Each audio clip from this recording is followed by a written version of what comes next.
Hi guys! Welcome back to my YouTube channel! So for today's video, i-share ko sa inyo ang aking mga bath essentials. So let's start with sa aking hair. Nag-shampoo muna ako and this is my shampoo. Hana Shampoo Pink Passion. So ito yung ginagamit kong shampoo dahil ito yung mura. Bili ko to ng buy one take one. Ano lang siya, 127 ata. Diba mura? Tapos dalawa ng ganito. And it's 200 ml na. So, matipid siya. Hindi ko pa afford yung mga shampoo na pang anti-hair fall. Kasi nagkalagas po ko eh. Hindi lang halata. Yun. Wala akong pambili ng ganon. Ito na lang muna, di ba? So, mabango din siya pag sinampoo. So, next is nagsasabon ako. And my soap is this. Revita Glow. Hindi ko alam kung dito ako pumuti eh. Kasi ang dami kong ginagamit na sabon. Iba-iba. Merong Abonay, may basta, dami. Many to mention. So yun, eto, ang ganda neto kasi nakaka-glow talaga siya ng bala. Diba? As you can see, kahit hindi ako ganun kaputi, parang nag-glow siya. Ganun. Pero, meron ako isa ditong sabon na kakarating lang and ito try ko pala. Itong White Blast. Bleaching soap na siya. Mahilig talaga sa mga bleaching kinemi. Kasi gusto ko talagang pumuti. Diba? Kahit pangit tayo, at least maputi tayo, diba? So, ito yung itsura niya. Maliit lang. And this is 10 pieces. Nasa 280 to. Nabili ko ng sale. So, yun. Sana effective din siya. Para hindi sayang. So, next is mag-conditioner ako. Pero hindi to conditioner. Parang treatment siya. Ganun. I use this every day. Kasi, hindi ko rin ang bango kasi nito. Mura siya. Buy one, take one ko rin siya nabili for only 249 or 250 pesos. So, malambot din siya sa buhok. Yan, diba? Malambot siya. Ibababad mo muna natin yung hair natin na may keratin. And then, mag-scrub na tayo. And I use this salt scrub, silky salt scrub from Abonay. Yan, Abonay. Ito yung variant nila ng scrub na pinakamabango para sa akin. Kaya ito yung pinili ko. Kasi bumili ako ng mga iba't ibang variants. Tinignan ko muna kung sino yung pinakamabango. And this is the best scent. Okay? Ito ay Deodorizing Silky Salt Scrub, Wasabi and Peach. Wasabi. Yan. Meron siyang whitening vitamin D3. And kapag gumamit ka nito, yung balat mo parang baby. Ganun kalambot. Kaya maganda to. And I only use this hindi everyday kasi bawal mag-scrub everyday. Maano yung skin mo. Bale, ginagamit ko siya 2 to 3 times a week. So, yan.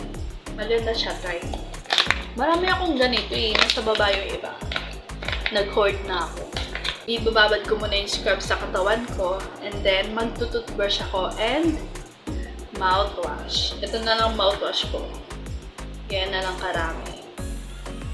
Malaki yung binili ko kasi gusto ko maramihan eh. Ayoko yung pa konti-konti, di ba? Mas magastos pag ganon. So, mas tipid kapag malaki na yung binili mo. And then, after mag-toothbrush and mouthwash, nag-facial wash na ako sa mukha naman. As of now, ito yung ginagamit ko pa rin sa mukha ko. Kasi naubos na yung ano ko, COSRX ko, yung salicylic acid. So, next time, bibili na ulit ako. Yun. Pag nag-sale, yun, bibili ako. And then, after, yan na, banlaw na ako. Tapos na. Pagkatapos maligo, nag-i-skincare ako. So, ang una kong ginagawa is nag-toner. And my toner is The Ordinary Glycolic Acid. Yan. Paubos na rin siya. Ganda na ito. Kahit sabi ng iba, wag daw palaging mag-use nito. Ako, wala naman nangyayari. Lagi naman araw-araw ko halos ginagamit to. Wala namang nangyayaring masama sa mukha ko. No? So yun, in-everyday ko na siya. And maganda siya. Hindi ako, pag nagkaka-pimples ako, hindi siya natutuloy. Alam mo yung parang masakit lang siya. Wala pang pimple talaga. Hindi natutuloy pag ito yung ginagamit ko. So yun, I'm pimple free, di ba? Wala akong tinggawa. And then, mag-e-essence ako. Ito is from COSRX din. Medyo na siya. Yan, gamit na gamit, di ba? Essence. Dati hindi ako nag-e-essence eh. Ngayon lang ako natulong mag-essence. Okay, maganda rin to sa balat. Ay, sa mukha. And then, isa-set ko muna yung essence sa mukha ko. Then, hahayaan ko lang matuyo or mag-dry yung aking face. And then, mag-proceed na ako sa kilikili ko. Dahil hindi naman ganun kaputi ang aking kilikili, gumagamit pa rin ako ng pampaputi ng kilikili. So, yun, nag-search ako kung ano ba yung best na ganito, ganyan. Napanood ko na pwede pala yung RDL. Tapos, talagyan mo ng astringent, number 3. Na from RDL din. So, yun. Maliit na kasi yung binili kong RDL na cleanser. So, sinalin ko siya sa Silka na bote. Pinaghalo ko na dito yung RDL na cleanser and astringent na 1 cup lang. Hindi cup na baso 1 cup na ganito. So, yun, pinaghalo ko. Ito yung ginagamit ko sa kilikili ko. Pinapahid ko siya with cotton. Yan. Busa. Yan, nilalagay ko ganyan. Ganyan. And then, hayaan ko lang din siyang matuyo. Then, kinabukasan, walang amoy. Hindi nangangamoy yung kilikili. Bango. And then, yun na, nag-set na yung essence. Maglalagay na ako ng eye cream. Ito pala, sa gabi ko lang ito ginagamit. Itong eye cream. So, yung suggest nila is twice a day ko siya ilagay. Or twice a day mo siya ilagay, morning and night. Pero ako, sa gabi lang. Kasi tinatama daw mag-skincare sa umaga. So, yun. After mag-eye cream, dito na tayo sa moisturizer. Actually, hindi siya whitening cream siya from RDL. Whitening cream with moisturizer. So, hindi na ako nag-moisturizer. Ito na lang yung last step kong ginagawa sa aking face. And so far, okay naman siya. Di ko lang alam kung pumuti yung mukha ko Kasi, di ko man puti eh. Compare ko sa balat ko. Okay na. And then, mag-proceed na tayo. After ng skincare, mag-proceed na tayo sa body care. So, yun. Natuyo na yung pinahid nating cleanser sa ating kilikili. Maglo-lotion na tayo. Ito aking gamit. Pero, yung last time, ubos na kasi ngayon, last time, nag-experiment ako. ginaya ko yung napapanood ko sa TikTok na pinaghahalo nila yung lotion, yung serum na pampaputi, and then another cream na pampaputi, and then so, ipakita ko sa inyo. So, ito, ang pinaghahalo ko. Vaseline, kojic acid na, ano to, whitening serum. Ano siya? Kulay red. Yan. Wala ng laman. And then, itong Abutine, na trending sa TikTok, na pampaputi. And then, last one is capsule na alpha-arbutin. Magpaputi din siya. Hindi siya iniinom Hinahalo siya sa lotion. Yan. Yun, pinaghalo ko yun. Tumagal yun ng 2 months or 3 months. Ngayon, ubos na. So, panibago na naman. Order na naman ako online ng mga ingredients. But for now, ang ginagamit ko talaga, ito sa gabi to, is itong Angel Skin Snow White. White as snow pala, sorry.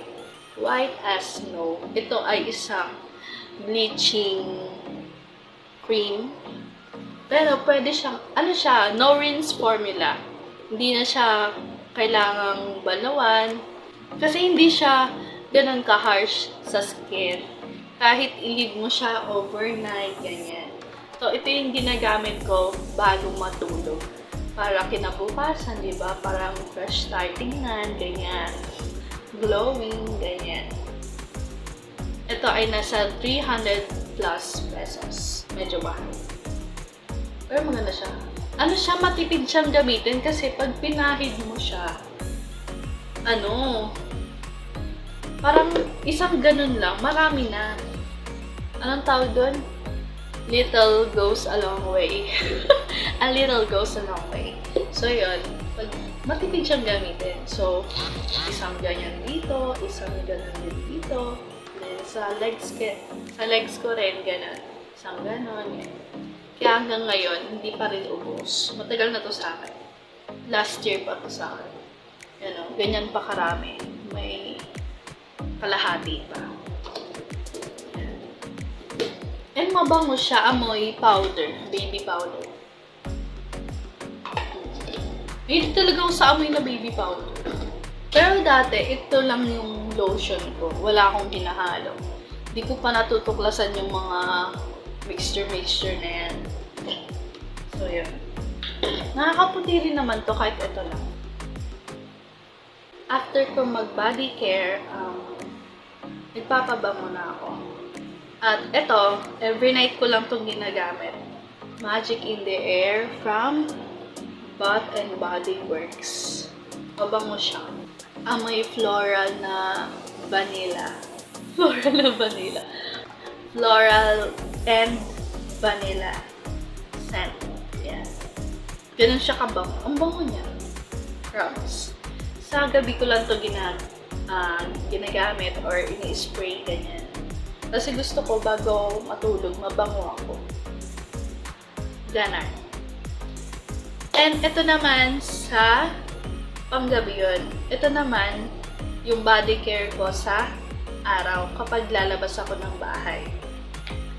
Sa face ko muna is naglalagay ako ng sunscreen. Yan. Kasama to sa Bath Essentials, syempre. After mong maligo, ito yung mga ginagamit ko. So, ito, sunscreen from Lux Organics. Nasa 303 or 299, ganyan. Mahal din. Pero maganda siya. Siya? Gel type. Gel type. And no white cast. Ganyan. Non-greasy din and lightweight. Maganda siya sa dahil meron siyang SPF 50. SPF 50 plus PA. Ano daw? Basta yun na yun. Maganda to. Bili kayo. And then, iyon, sa mukha yun. Ito naman sa katawan ko. Siyempre, loyal tayo kay Vaseline. Dahil maganda talaga yung produkto ng Vaseline. So, ito naman is pang, siya? sunscreen din siya for body. Siya ay may SPF 50+, PA++++. Diba ang dami? Yan. Serum lotion dito. And it's 300 ml. Maganda to. Hindi ako nangingitim pag ito yung ginagamit ko before lumabas ng bahay. So, before ako lumabas ng bahay, nag-sunscreen muna ako para hindi mangiti. Para hindi mawala yung pinaghirapan ko, di ba? So, yun. Sa scent naman tayo. Actually, kakaubos lang ng aking body spray na Desire. Ano yun eh? Amoy baby. Ubos na yun, kaya hindi ko mapapakita sa inyo. So yun, ito, bumili ako ng, mas mura kasi ito eh, from Creamy. Pero same lang sila ng amoy. Amoy baby powder din. Amoy baby powder. Yan, ang bango. Pero mas bet ko pa rin si Blackwater. Ba't ko malungkot? So yun, ito naman yung kapartner ng Desire na pabango. Ito ay hair mist. Lagay sa buhok. Pabango ng buhok. Diba? Kahit hindi ka naligo, pag-spray ka lang na ito, ang bango na ng buhok mo. Bango? So that's it for today. My bath essentials. Next time, I don't know kung ano yung next kong iba-vlog. Pero pwede din kayong mag-comment kung ano yung gusto nyo i-content ko. Okay? So, yun lang guys. Thank you for watching. Bye!